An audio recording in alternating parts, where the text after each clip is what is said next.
Hello everybody, and thank you so much for checking out my channel. My name is Savannah and you're watching The Sword and the Stag. On this channel I talk about everything from ethics and anthropology to linguistics to medieval reenactment. And today I wanted to show off the Viking horns that I made and give a demonstration for them. So the first Viking horn that I made this a couple summers ago, and this is real cow horn. It was a gift from my brother, but it came raw, and so the end here was really rough. It was all jagged, and the end here had been capped, so there was no hole like there is now.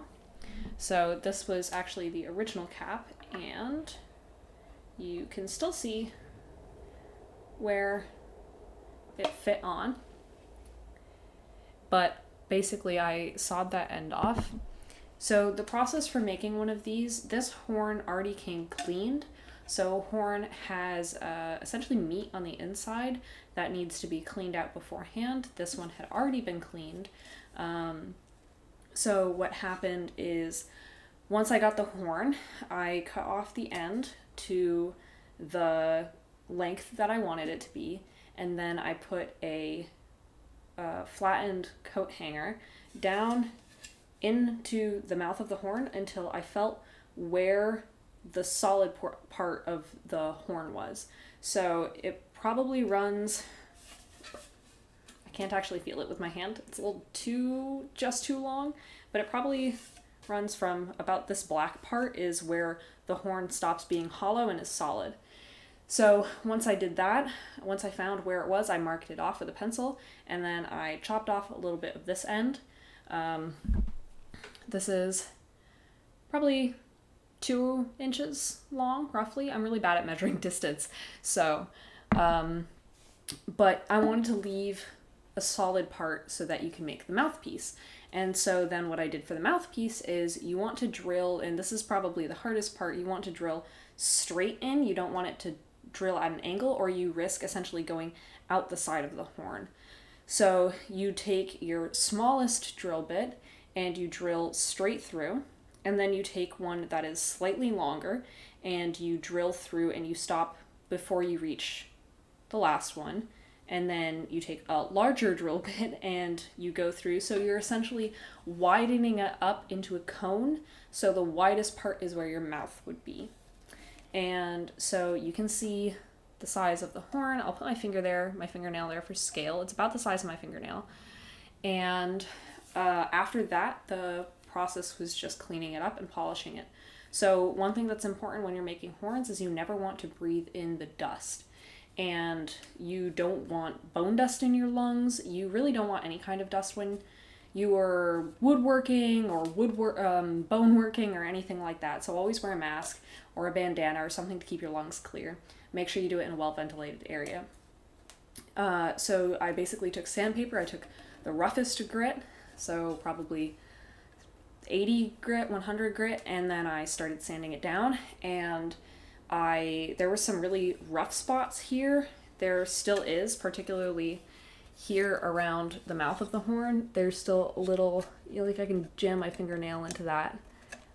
There's still some rough parts that I didn't quite manage to sand all the way out, but I was doing this by hand. I don't have any kind of motorized sander, so it was a lot of elbow grease.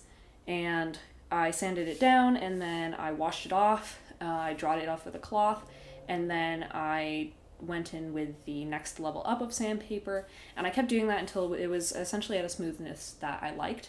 Once I was done with that, I went in and I took some beeswax. It's wood cleaning fluid, but I went over and I coated it with a thin layer of that, and I let it sit. The inside of this is not coated in polyurethane, so you cannot drink out of this, or at least I wouldn't recommend it. But you easily could coat it with polyurethane and then also make a cap to like a cork essentially to fit this end, and it could double as a blowing horn and as a drinking horn, which I have seen at Renaissance festivals. So this was the first horn that I made, and I'll give a demonstration of it really quick. and hopefully I will get it on my first or second try. To blow these horns, you have to blow it like essentially a French horn or any kind of brass instrument, which I don't play, so it actually took me a decent amount of time to figure it out, and you have to hold it, this one at least, at just the right angle, because the mouthpiece is not perfect, because it's it's hand hewn. I sewed it by, saw. Anyways, I cut off the end with a saw with my hand, and so it's not perfect, so you need to hold it at the right angle to get it. But let me give a demonstration, fingers crossed.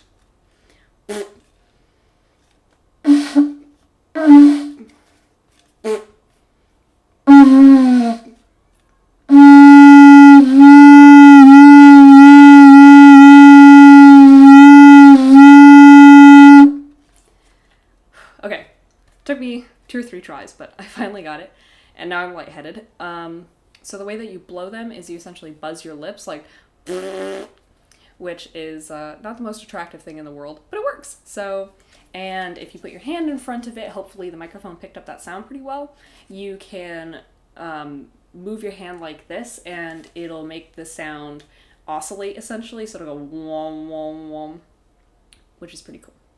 I am very proud of this horn. I did have help from my older brother who does reenactment type stuff. He basically instructed me how to do it, and he helped hold the horn and things like that when I was sawing it, because I don't have forearms. And then once you know how to do it, it's fairly easy, and he brought me a second horn as another gift, actually, just this past year, and it is unfortunate because he actually did most of this himself. So when he gave it to me, this was another one that was already cleared out. He had already sawn.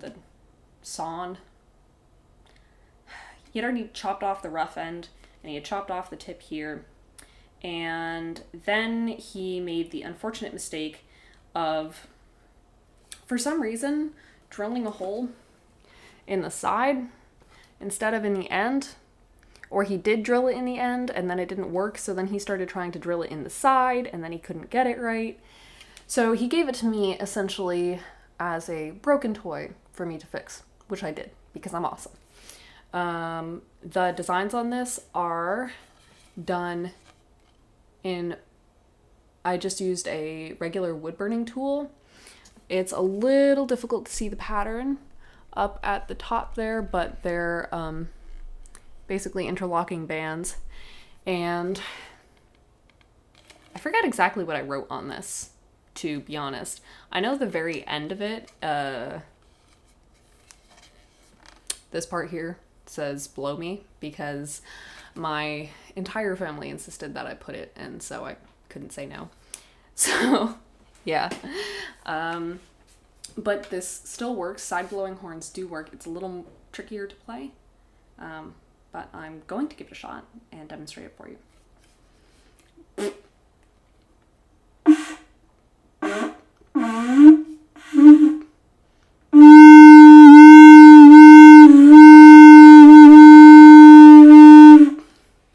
So this one has a slightly higher sound, and it's the mouthpiece also isn't quite perfect. It's a little smaller than I'd like it to be, because you don't have as much room going straight down to widen the mouthpiece as you do going in this way.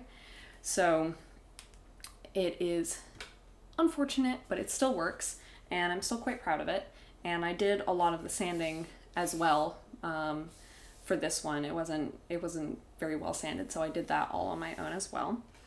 And yeah, that's essentially a demonstration of Viking blowing horns and how to use them and how to make them.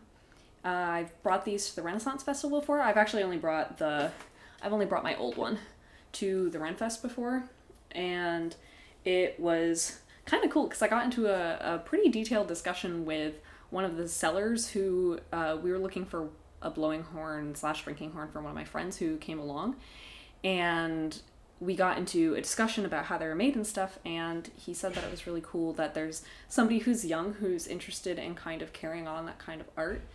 and I sort of wanted to share it for anybody else who is interested. And I also got stopped by a group of people in the Renaissance Festival who asked where I got mine because they couldn't find any that were as large as mine, and I told them that I made it by myself, and they were quite impressed and they complimented me, and so that was a really neat experience. They are not difficult to make. It is literally a one afternoon project, and I hope you guys give it a try. And if you do, please put a link in the description or send me a photo or something like that, because I would love to see other people doing this kind of thing, and I think it's really interesting. So thank you for tuning in, and if you're interested in more content like this, if you're interested to see what all of this stuff is behind me and more about what I'm interested in and more about what I do, then consider subscribing. Bye!